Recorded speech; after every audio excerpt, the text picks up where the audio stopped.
This was my first design, the first design that I did during the lockdown. During the lockdown, I decided to take a few of my sketches, old sketches, stuff that I had in my drawers or everywhere in my house, drawings that I left undone, quick sketches, draft and stuff like that. And I had this double bass player that I did when I was in during a holiday in Valencia in I think it was 2010 or 2011 or in that period, and I quite liked it. And the initial idea, I remember it was to design evil character. Initially it was it had to be guitar player, but then it became a double bass player. I don't know why. It was just an idea. I don't even remember if I did it in the hotel room or on the beach, but I really don't remember. But anyway, I kind of like it, and I thought, okay, I will do something better when I will be home. But then I did nothing, and a few years later I started again. I redrew the character, maybe a little bit less evil than the first one, and well, I did something, but I never went so far with that design. And so during the lockdown, I had a few sketches to choose from, and I thought, okay, this is the right time to do something like this. And so I developed this design. First of all, have you seen, I did it on paper, and then I moved on my computer. Here I'm using Freehand. Macromedia Freehand is a vector graphic software from Macromedia. Macromedia was a software house from UK, and they developed Flash and Dreamweaver, Macromedia Freehand, and I don't remember a few other. And at some point Adobe bought Macromedia and took control of the company, and I don't know why. They kept Flash, they developed it, and then they kept Dreamweaver and they developed.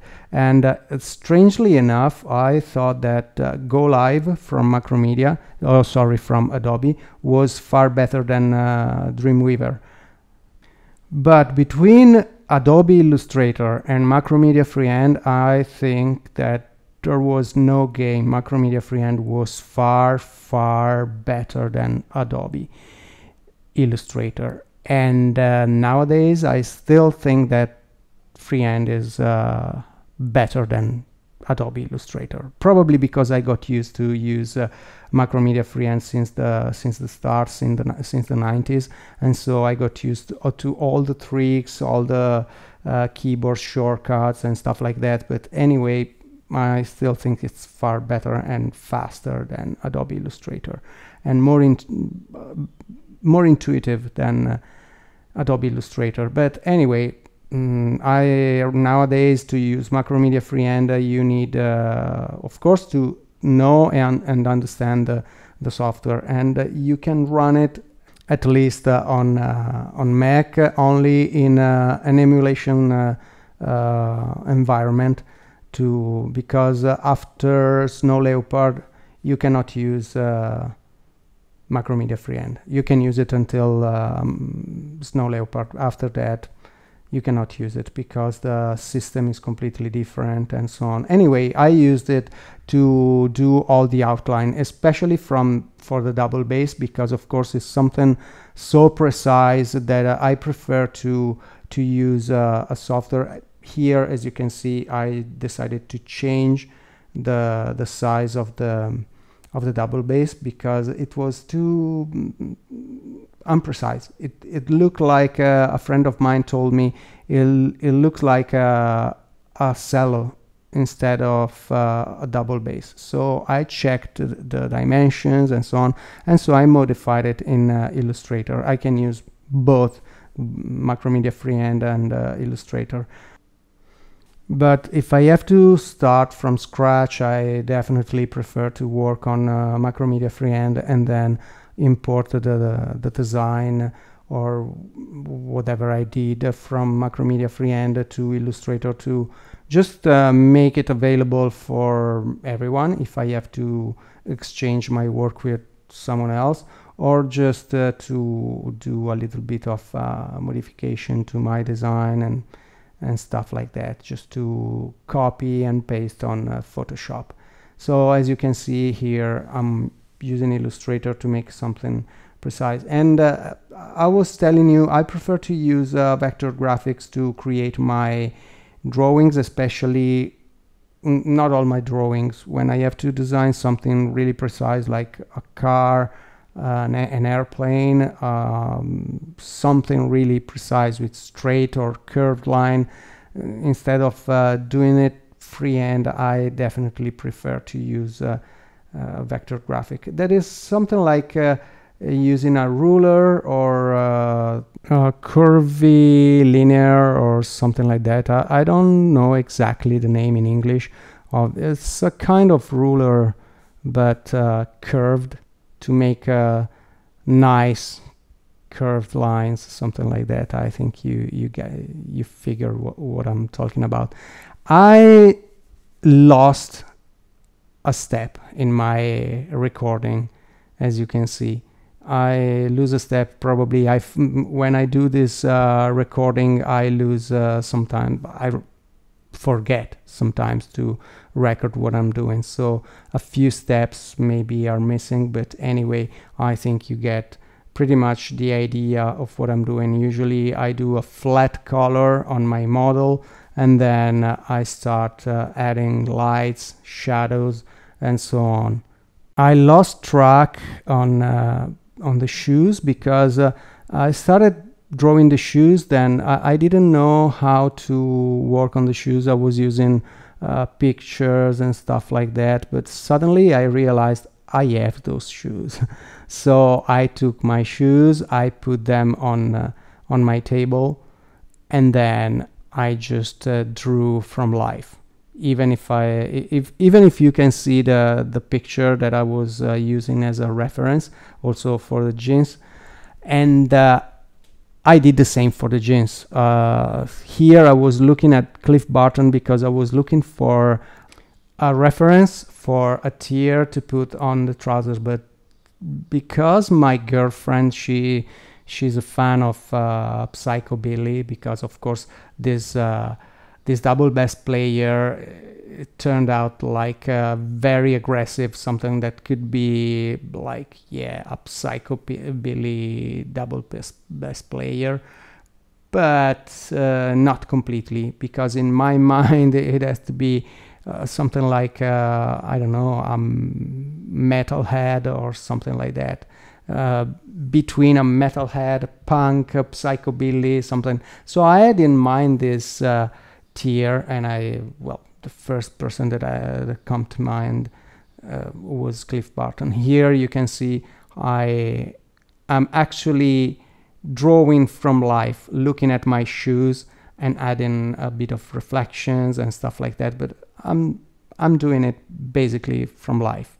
The shoe is on my table at this moment, and there you can see this kind of sphere with lights, colors, reflections, and it's something that sometimes I use it just to have there a reference, a precise reference for the light, the reflection, and the kind of color that I will use. And so I can use the color picker and just move on from the thing that I'm painting, and always have a reference about the lights and the color and so on.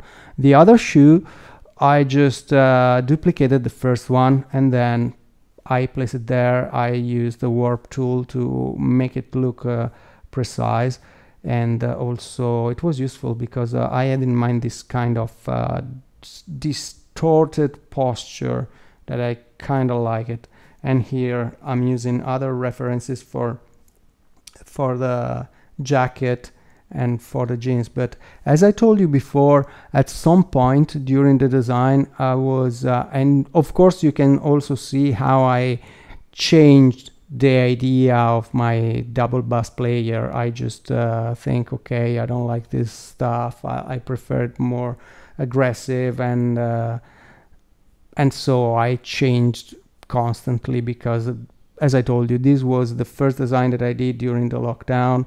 I had a lot of free time, and I didn't have a deadline, so I took all the time that I wanted. And anyway, I was telling you, at some point I realized, well, I have a camera, I have jeans, I have those shoes, I have a jacket, so what's better than take a picture of myself? I asked to my girlfriend, please take a few pictures of me, and so I use myself as a reference. So that was quite easy, and it turned out to be more realistic than I thought. About the tear on the jeans, well, I was telling you a little bit earlier that my girlfriend told me, well, a tear in jeans is not something that a psychobilly double bass player, but a psychobilly in general would have.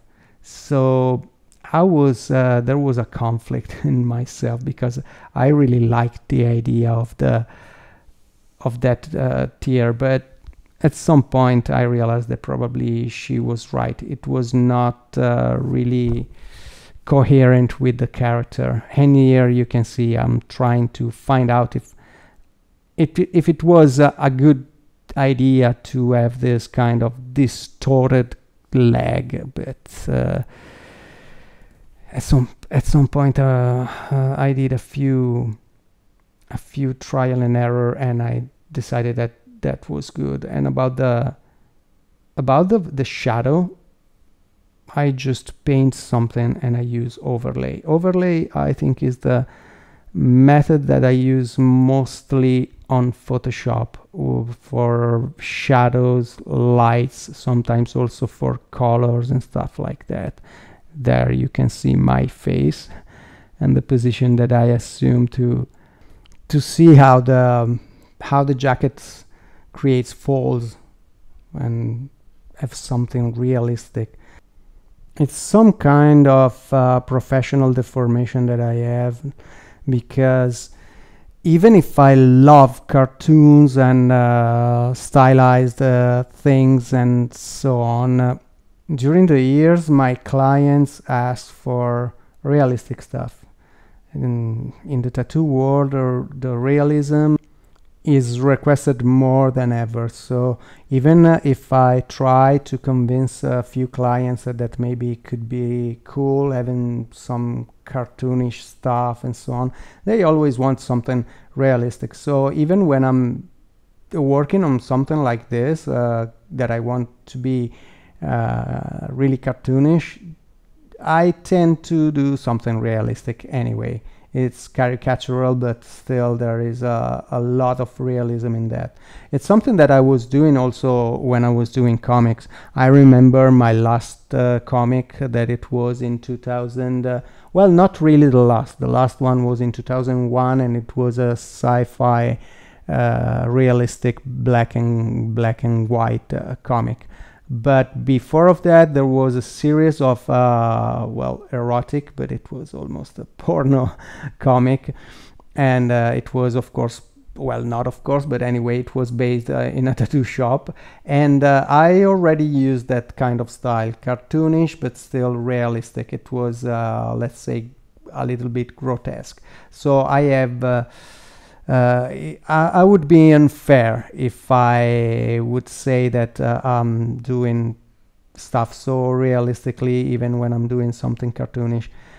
It would be unfair to give responsibility of that style to my clients and to their requests. So yeah, it's something that I always did. So yeah, it's my responsibility. I always loved that kind of realism. I like, I could use as a sample someone like Loopy Dave.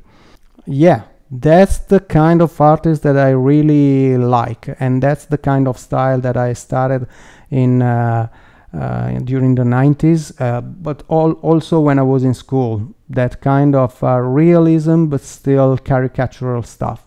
That's something that I liked, always liked, and I like to work in that style whenever I have the chance to do that. And about the jacket, as you can see, it's not common. I always loved long jackets, even if I have some trouble find them. I never found a long jacket like this. I would love to have one, but I never found one, unfortunately. Probably is the time that I find a good tailor and I get my own jacket as I want it, something like that. Black, probably. About the cufflinks that I drew a little bit earlier, it's quite hard to keep track of the video because it's so fast. So I did it about 3 months ago, so I lost a little bit the memory of everything I did during the time. But anyway, about the cufflinks, I was telling you that I did the same as I did for the shoes. I had those cufflinks, so I just took one of them and I just drew from life. Nothing it's easier than do something from life. It's so easy because everything is in front of you. When you use a picture, it's a little bit harder to understand what you're drawing because of course there are the discrepancies created by the camera. Maybe there is a shadow in one area, there is too lighter in another area and stuff like that. So a lot easier to, at least when you have to copy something so simple. Maybe if you have to copy, I don't know, a landscape or something like that, it's a little bit harder, but I always find that copying from real life, it's easier. And about the leopard pattern, I could have used that pattern and just overlay over that area, but I wanted to draw something because, as I always say, if you trace something, you will never learn. If you copy something that you don't know, it will stay in your mind forever or for a long period of time. So copying is a good exercise to learn, understand, but tracing something, maybe you can do something cool, something nice. But about my logo, of course, I didn't copy my logo. I just place it and overlay over the t-shirt because it was something that I wanted to be precise, because of course it's a logo, it's a stamp. So about the chain, same thing. I didn't have a change, so I just found this picture online. It's great living in these days because of course you can find everything online. Every time that you need a reference, you just go online and you find the reference for everything. Probably if you're so young that you had always available internet, probably you cannot understand what it means to have internet, because well, I can give you an idea. I talked about that in other videos. Try to imagine your life without internet. Like tomorrow, there's no more Wi-Fi, no more internet, no more YouTube, no more Google, no more anything. The only way that you have to find references is from life, or find a good library, or books, comics, stuff like that. And you need to spend a lot of money to find your references. Like if you have to paint a gun, you have probably to go to the library and find a book with guns, or you go to your bookstore and you have to find a magazine about guns and find the right gun. Nowadays you just go online, it's free, you can find all the pictures that you want. Maybe not really good pictures, but anyway, you can find something that helps you to draw whatever you want to draw. A teacher of mine was used to say always and always, if you want to paint a cow, you need to see how is the cow. You need to see that cow. Well, for sure, if you need to paint a cow and you never see a cow, you need to see how a cow is. But nowadays, with Google, you don't even need to go to a farm to see how is a cow. You just go online and check a few pictures of a cow and have an idea. Okay, this is a cow. I can draw it. So nowadays, it's really easy to be an artist. It's a lot easier than it was a few years ago. Well, 20, 30 years ago. And no surprise that nowadays art become better and better and better. Even if I have to tell that all this realism, it takes a little bit of the fascination that art can have, because yeah, it's too realistic, it's too real. There's less interpretation by the artist. And of course I'm guilty. I'm guilty too about this kind of behavior, because of course I'm always using references. I try to make something as real as possible. It's a professional deformation probably, because of course people are asking for realistic stuff more and more than ever. But yeah, I'm guilty. So there's less interpretation. I think that the work that I was doing when I was younger, probably it was, well, not probably, it was for sure less cool than what I do now. But there was a kind of interpretation that it was more fascinating, or maybe it's just fascinating because I remember when I was younger. Probably is also that. And as you can see, I changed the I don't know the name of that stuff, of that metal or plastic stuff that I used to that keep the chords. I used that one, copied from the real double bass, because it was a lot cooler than the one that I did before. About the palette of the double bass, there also this metal plate placed on the palette that I don't like it. I never liked it. But I found out that the other player, I think that's the bass player from the Stray Cats, that double bass doesn't have that metal plate. So I decided to take off the metal plate that I really, really don't like. And I just did the first mechanics of the for the chords. I don't know the English name of that stuff, and I just duplicated and modified a little bit. Now of course I'm deforming the palette. As you can see, the top of the palette is shorter, narrower, and the lower part of the curl is larger. But I liked my version, so I keep it that way. I think it's cooler and more caricatural, more cartoonish. So, well, I started with that idea and I kept that idea. I didn't want to make it precise, something too realistic. Well, it's quite realistic, I have to say, that double bass. But yeah, the idea was to make something, as I told you, cartoonish but still realistic.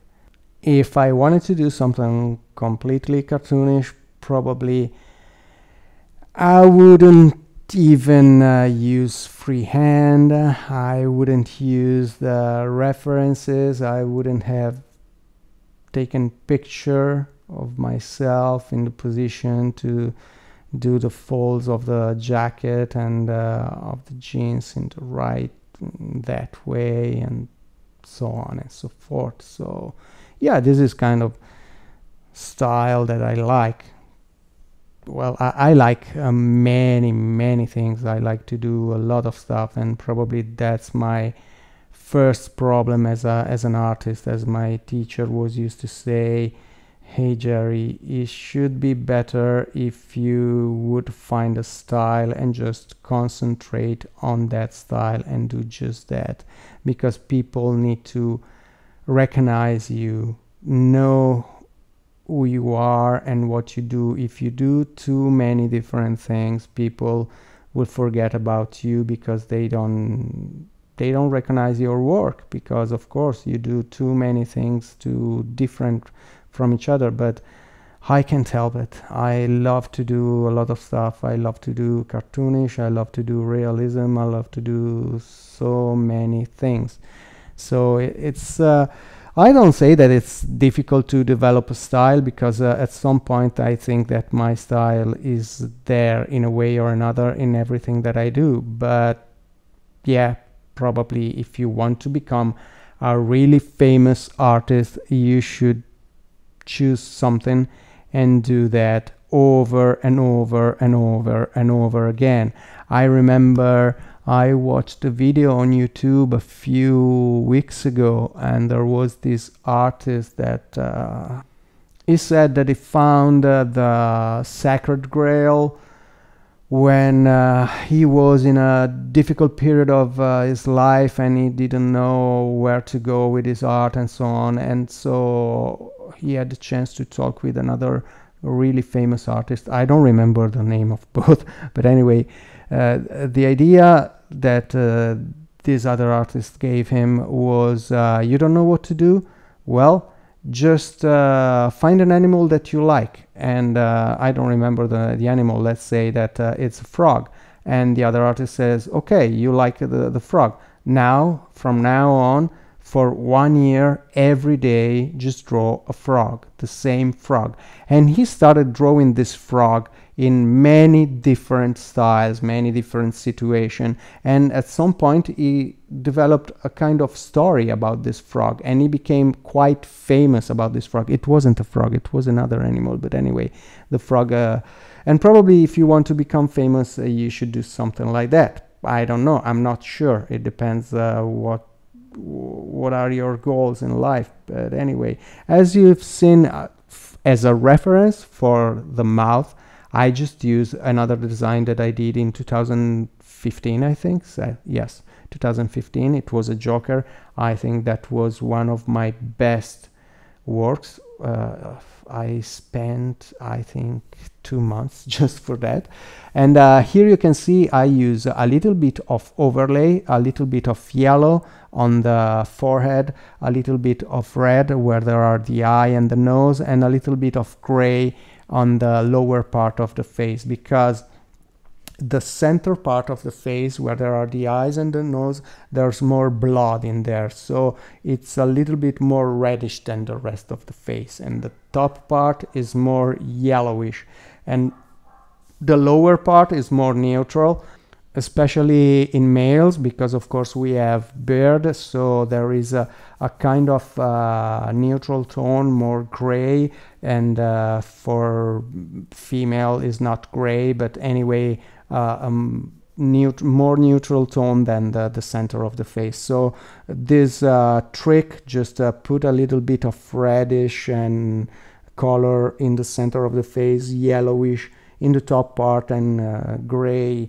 in the lower part, and makes it more credible, more realistic. Here, as you can see, I choose a picture of a couple of earrings because I wanted to place the earring.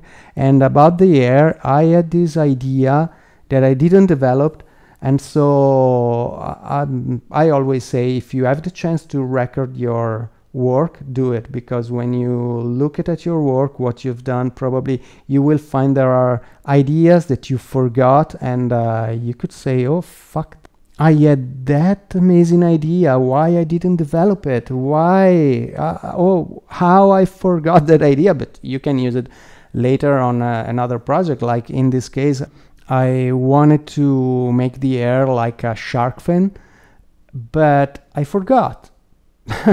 I remember, now that I'm looking at the process, I remember that I had that idea, but I didn't develop it. So yeah, it's a nice haircut, but well, there's no, it's not recognizable, and not that it's not recognizable.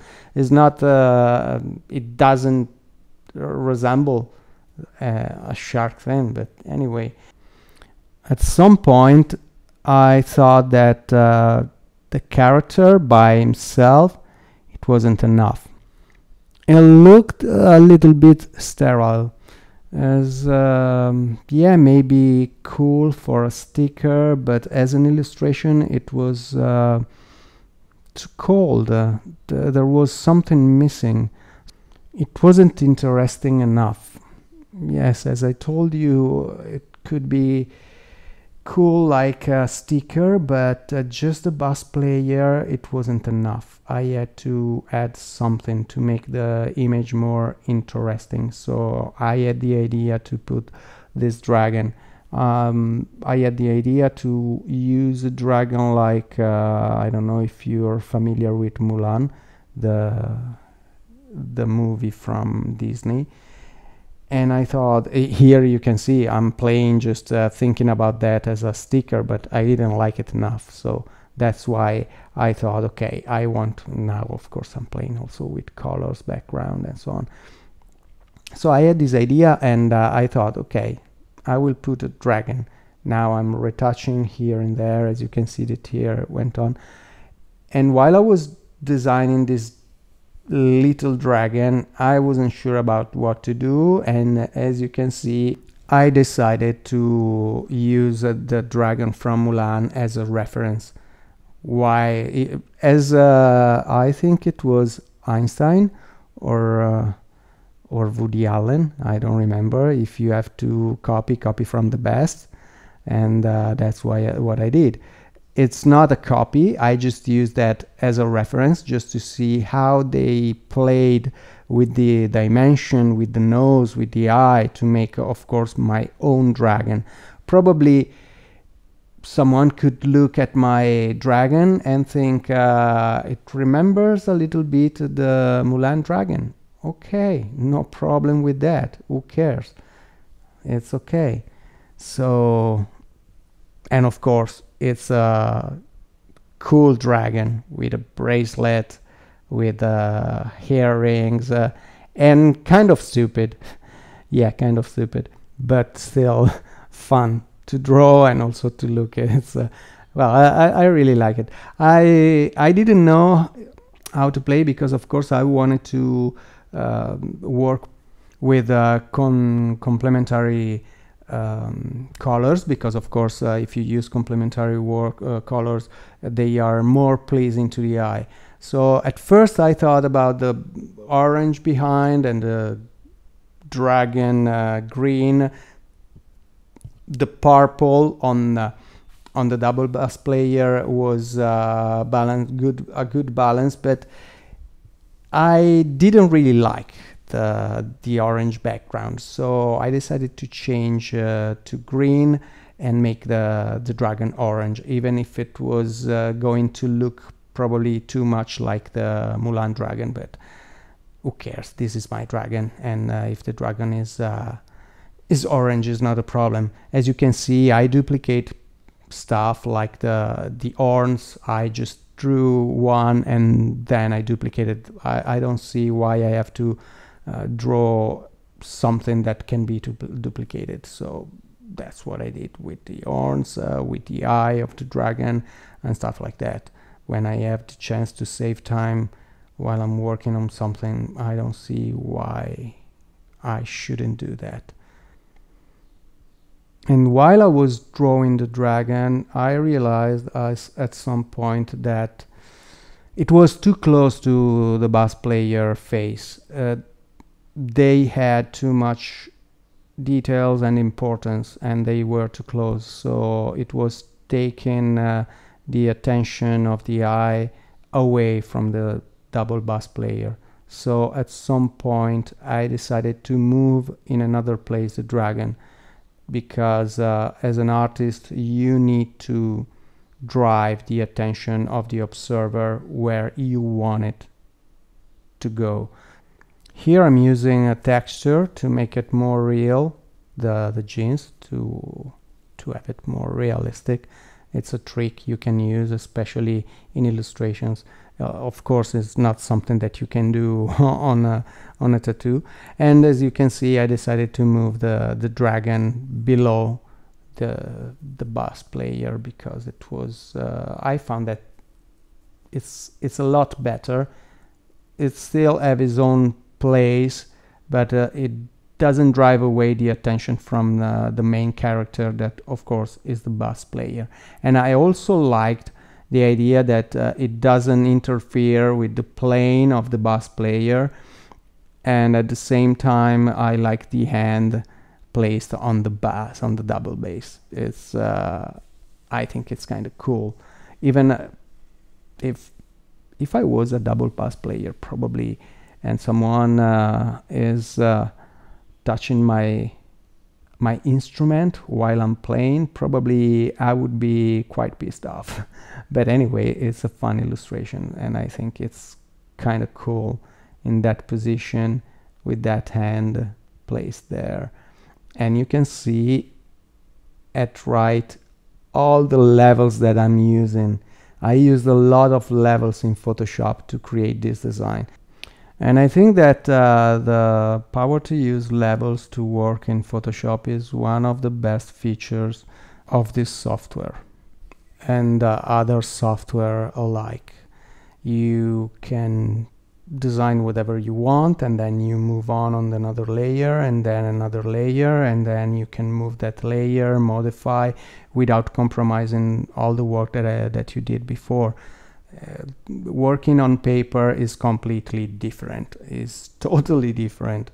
You don't have the chance to go back, and is also counterproductive, because of course you risk to lose a lot of time, because of course you can redraw something while when you're working on paper.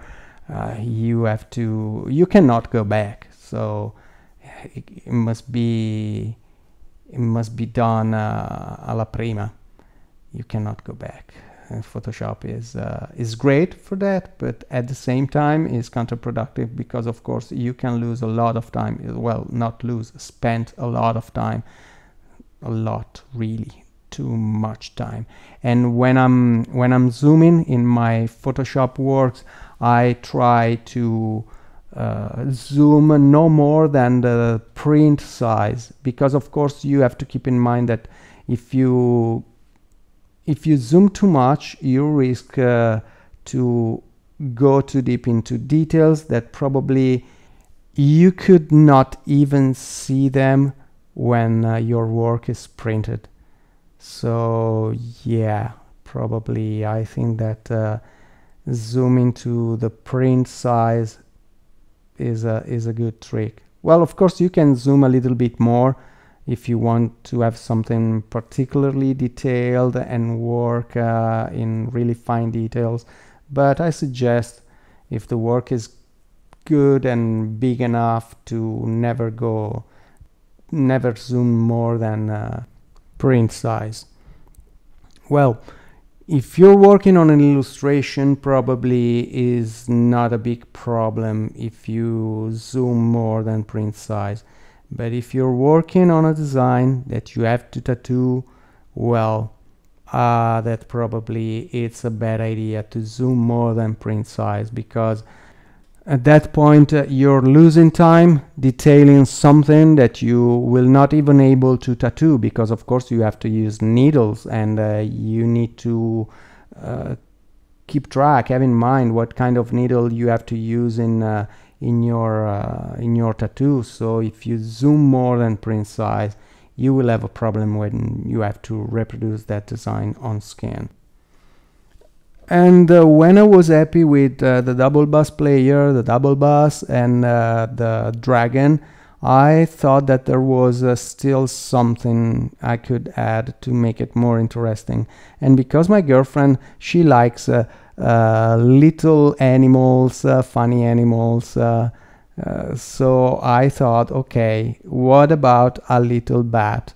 Because of course, if you think about Psychobilly, well, the bat is the perfect animal to associate with a Psychobilly player. So I just drew this little bat, and I did a couple of them because I thought they were kind of cute.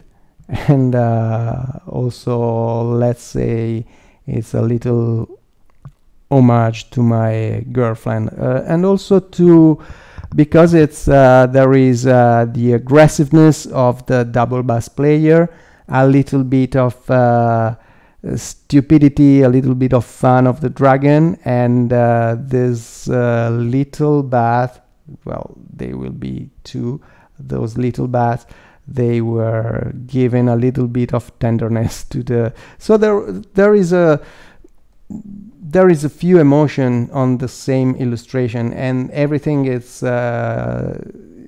getting more interesting than just the double bass player and nothing else. So the image itself, I think it's a great illustration. Of course, I did it, so it's easy to say something like that. So yeah, I'm pretty happy. I spent a little bit of time just to refine here and there, working on the background, made some modification on the shoe. Here you can see I just work a little bit on the shadow, and I have to admit I had to work a little bit more on the shadow, but I was kind of tired at this time. And then the name C-19 about the COVID, because as I told you, it was the first design, the first illustration that I did during the lockdown, so I thought that was the perfect title for this illustration. And this is the final product. I hope you like it. I hope you enjoyed the video. Remember to subscribe the channel, click on the bell, and see you the next time. Bye bye.